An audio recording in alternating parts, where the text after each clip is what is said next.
morning, Jane. I'm glad you have joined us. For our viewers, I would like to share that I have personally known Jane for a long time. You have been awarded with a lot of distinguished awards, but for me, you have been a wonderful friend and a wonderful Toastmaster to always approach and seek guidance from. But for our viewers, Jane, would you like to share with us your name and the current district role you are holding this year? My name is Jane Rischmiller. I am in Division F of District 6, Area 55 Director. Great. Thank you, Jen. Thank you for joining us. And I think our goal here is to learn something about your experience, something about your role, so that it helps other people who are considering the opportunity to serve as a district leader. So going back, I know you have served in this role many times. Going back, when you took up this role, what went through your mind when you were considering it, say, for the first time as an area director? Ravi, that is a really great question. One of the first things that come to my mind is one of my very first mentors, Jude Jorgensen. She sent me an email, said, I need an area director. Somebody had dropped out. It was about in November. And I answered back because I thought, maybe this is something I should do. And she gave me this 2-page note in email of the duties. And I went back and said, oh, wait a minute, maybe I'm not quite ready for that. And she came back and with encouragement and says, it isn't as tough as that. There are just some main duties. And I took it on. But as I think about my Toastmaster path and working for the district, it's been a 3-step process for me in Toastmasters. Of course, my very first step was joining a club at my work environment. And while I was in there for 6 years before I decided to work out of the club, what I learned was, and what I grew was my self-confidence. By being involved in a very positive environment with positive people and positive evaluations, what I gained out of that was I found my voice.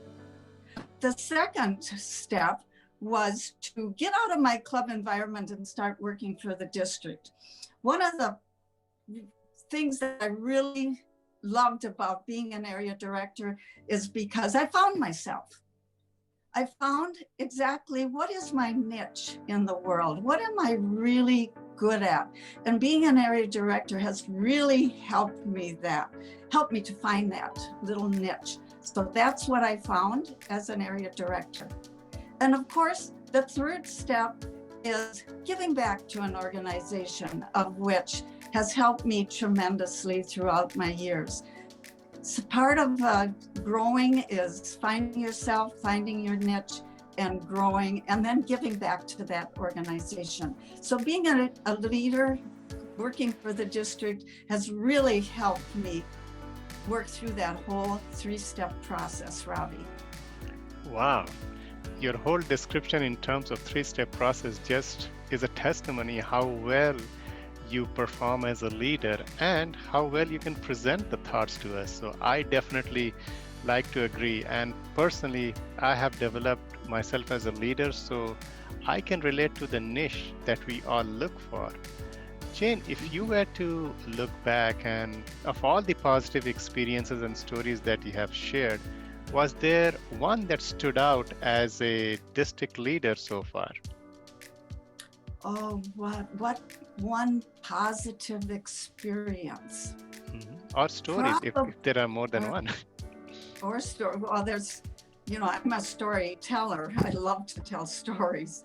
So I have probably many of them, but the one probably that really stands out in my mind is mentors. Many of the district leaders have mentors throughout their Toastmaster journey.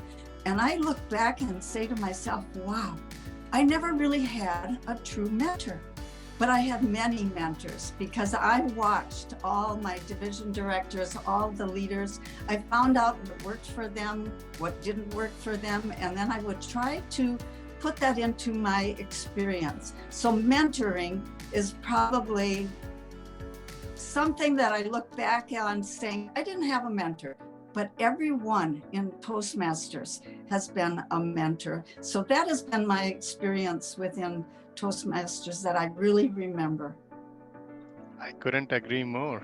You definitely are a true believer and mentor, and you are a wonderful mentor. I have actually looked up to you so many times to find out how we can serve, especially the clubs in the rural part of our district. So you have been an awesome individual. Thank you for your service in that area. So, Jane, so apart from the experiences and stories, are there other, I know you shared something about your role, the three step, but are there other learning opportunities that you feel you you learned along the way? And does something come to your mind? Or maybe there are many that come to your mind when it comes to learning opportunities. Okay, Ravi, good question. Opportunities and what has really a thought process in my mind. As an area director, the one tool that I think we really need to zero in on is to get people to work together as a team. So many times you find people in the clubs or in the area director as other area directors or division directors, we don't always sometimes work together as a team. And that's always been something that I've really been big on too, is get my club officers working as a team, get working with my other area directors within my division, just working, trying to get everybody to work together as a team. I think that's a challenge for many people, but for me, it always has been really easy because I love people. I love to work with them and get people together, working together. I don't know what else to say about that. It's just another little niche of mine that I really enjoy and really hold. I just had a council meeting with 5 of my clubs. And one of the ways that I want to share that, we're in Zoom, right? I love meeting at a restaurant and being able to have that one-on-one conversation with my officers, getting to know them on a personal basis. But how do you do that in Zoom? And how did I do that in the years ago? But we would meet at a restaurant and we would meet together and share experiences, successes and challenges. And there'd be a lot of conversation going on between the officers, of which I think they always learned a lot. So in Zoom, we could do that in Zoom, but not meet in a restaurant. One of the other things that I've always enjoyed doing is giving. And I think that probably stands giving back to the organization, giving to my club officers. And I would always give them a little gift of some kind and pay for their meal. I'd always say a sandwich, I'll pay for a sandwich so that it doesn't get to be a big dinner, but just something light. And I would pay for that. And then along the way, I would give them a little gift that they would open up and hopefully enjoy, a Toastmaster gift of sorts. So how did I do that in Zoom? So I sent it ahead. And I said, now don't open this package until we have our council meeting. So how did I do a lunch? Well, I said to myself, they're all in different cities. I don't know their favorite restaurant, but hey, Subway is in every town. They're worldwide, Subway. So I gave them a $10 Subway gift certificate, and then I gave them something. The presidents got a keychain from Toastmasters, and the vice presidents received a notebook with a pen on the side. And I feel that when I give and I share with them that my appreciation to them to work for their club and their members, they are the first line of communication for their members, and how much I really appreciate each one of the officers giving to their club. They give a lot. They give their personal time as well.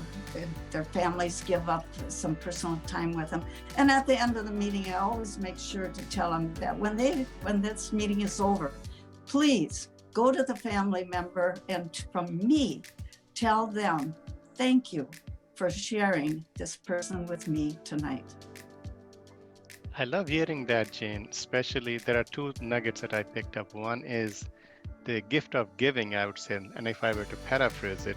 And the second is the team building. And I will tell you, that was one of my tough lessons. it took me many years of leadership to really figure out how to work as a team and less as individual. And I would say in Toastmasters, we all come into the organization because we have something we want to improve or we want to achieve. But then the Toastmaster presents us with a opportunity where you are not just working on yourself, which is part of that, but you are also working as a team. So I totally agree with that.